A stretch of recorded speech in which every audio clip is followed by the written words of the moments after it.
अब हम ये देखते हैं कि requirement engineering as a discipline actually क्या है। हमने गुड रिक्वायरमेंट के एट्रीब्यूट्स देख लिए कि अच्छी रिक्वायरमेंट एक्चुअली किन चीज़ों पे अगर हम टेस्टिंग करें तो वो फुलफिल हो, तो वी कैन से हाँ जी रिक्वायरमेंट अच्छी है। अब हम देखते हैं requirement engineering as a discipline क्या है। तो if we talk on a holistic sense, there are actually two core activities या two core components of requirement engineering as a discipline. इससे मुराद ये होती है कि रिक्वायरमेंट इंजीनियरिंग एक टीम नहीं कर रही होती। Requirement engineering multiple teams multiple level के ऊपर कर रही होती हैं। तो we need to understand the complete concept holistically कि रिक्वायरमेंट इंजीनियरिंग के अंदर कौन कौन से लोग इन्वॉल्व होते हैं और कौन कौन सी एक्टिविटीज हो रही होती हैं। एट द फर्स्ट लेवल दो मेन एक्टिविटीज हो रही हैं। एक रिक्वायरमेंट डेवलपमेंट जो हम लोग डिस्कस कर रहे हैं अब, और दूसरी एक्टिविटी ये होती है कि we need to manage the requirement. अब if I will put this thing completely as in one slide, तो आपको भी नजर आ रहा होगा कि रिक्वायरमेंट इंजीनियरिंग बेसिकली 6 स्टेप्स को मिलकर बनती है। सबसे पहली जो स्टेप होता है या जो सबसे पहली एक्टिविटी होती है, वो एक्चुअली सबसे पहली एक्टिविटी होती है रिक्वायरमेंट डेवलपमेंट। ये अब हम बात कर रहे हैं इन टर्म्स ऑफ अंडरस्टैंडिंग।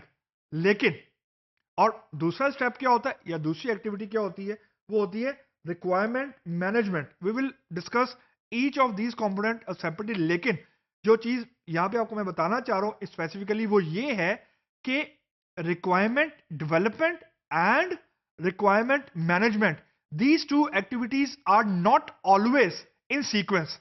यानी ऐसा हो सकता है कि आप रिक्वायरमेंट बनाते जा रहे हैं and you have started requirement management in parallel, या वर्स्ट केस सिनेरियो में अगर किसी प्रोजेक्ट के अंदर बहुत ज्यादा इशू आ जाता है तो we actually don't care about the sequence. हम ये नहीं कहते कि पहले चलो रिक्वायरमेंट डेवलपमेंट करते हैं और फिर रिक्वायरमेंट मैनेजमेंट करेंगे, ऐसा नहीं होता।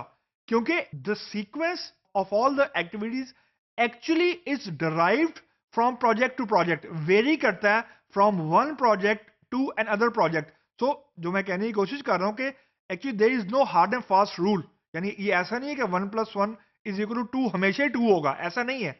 इट विल हैपन और इट एक्चुअली हैपन कि हम एट टाइम रिक्वायरमेंट डेवलपमेंट कर रहे होते हैं एक फेज की, और दूसरे फेज की रिक्वायरमेंट मैनेजमेंट कर रहे होते हैं, या वाइस वर्सा किसी एक फेज की रिक्वायरमेंट मैनेजमेंट कर रहे हैं, उसी फेज की हो सकता है कुछ फीचर्स की रिक्वायरमेंट इंजीनियरिंग कर रहे हो, रिक्वायरमेंट डेवलपमेंट कर रहे हो।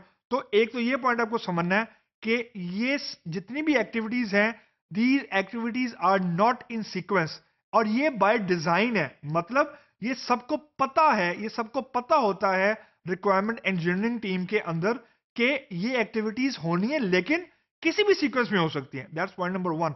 Point number 2, business analyst is not the only resource, या ये वाहिद रोल नहीं है जिससे रिक्वायरमेंट इंजीनियरिंग करनी है। रिक्वायरमेंट डेवलपमेंट, यस, हम कह सकते हैं कि प्राइमरली ये जॉब या ये रोल है बिजनेस एनालिस्ट का या प्रोजेक्ट मैनेजर का। लेकिन जो रिक्वायरमेंट मैनेजमेंट है वो प्राइमरली प्रोजेक्ट मैनेजर करता है। बिजनेस एनालिस्ट कभी भी रिक्वायरमेंट मैनेजमेंट नहीं कर रहा होता।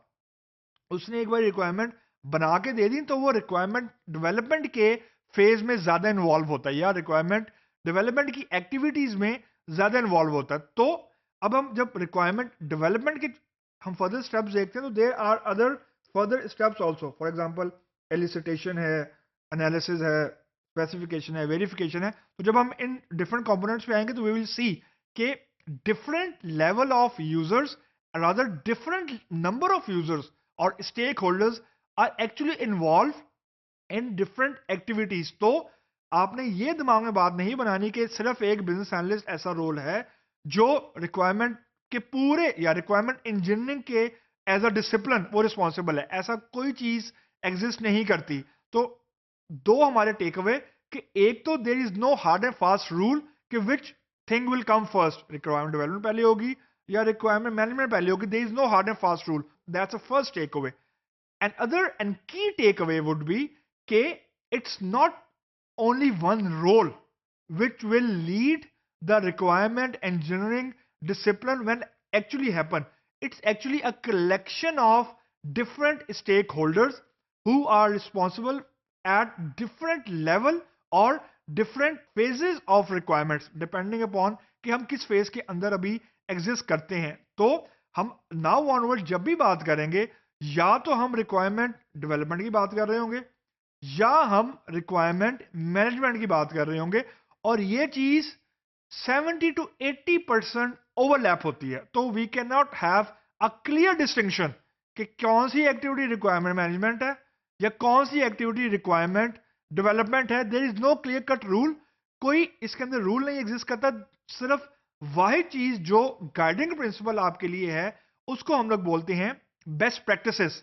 यानी कुछ लोगों ने रिक्वायरमेंट इंजीनियरिंग की, they have learn something not by writing it, experience से लर्न किया उन्होंने, and now they are doing the recommendations कि अगर फर्दर आप कुछ ये स्पेसिफिक स्टेप्स करोगे तो रिक्वायरमेंट इंजीनियरिंग का रिजल्ट ऑप्टिमल आएगा, फिक्स नहीं होगा। यानी nobody can guarantee you कि आपने 6 स्टेप्स कर लिए, अब आप 6 स्टेप फॉलो कर लें तो रिक्वायरमेंट इंजीनियरिंग कभी गलत नहीं हो सकती। ऐसी कोई चीज एग्जिस्ट नहीं करती रिक्वायरमेंट इंजीनियरिंग के लिए, क्योंकि this is rather a very new discipline.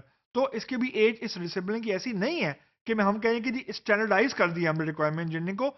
Even databases भी स्टैंडर्डाइज नहीं है, हम देखेंगे आगे जाके। तो आप इसे भी इस बात दिमाग में रखनी है, कुछ बेस्ट प्रैक्टिसेस हैं जो डिफरेंट लोगों ने किए हैं और इट इज रिकमेंडेड कि अगर वो बेस्ट प्रैक्टिस आप फॉलो कर लें तो result will come good, not fix और नॉट एब्सोल्यूट के 1+1 2 अगेन नहीं होगा, कुछ आंसर चेंज भी हो सकता है।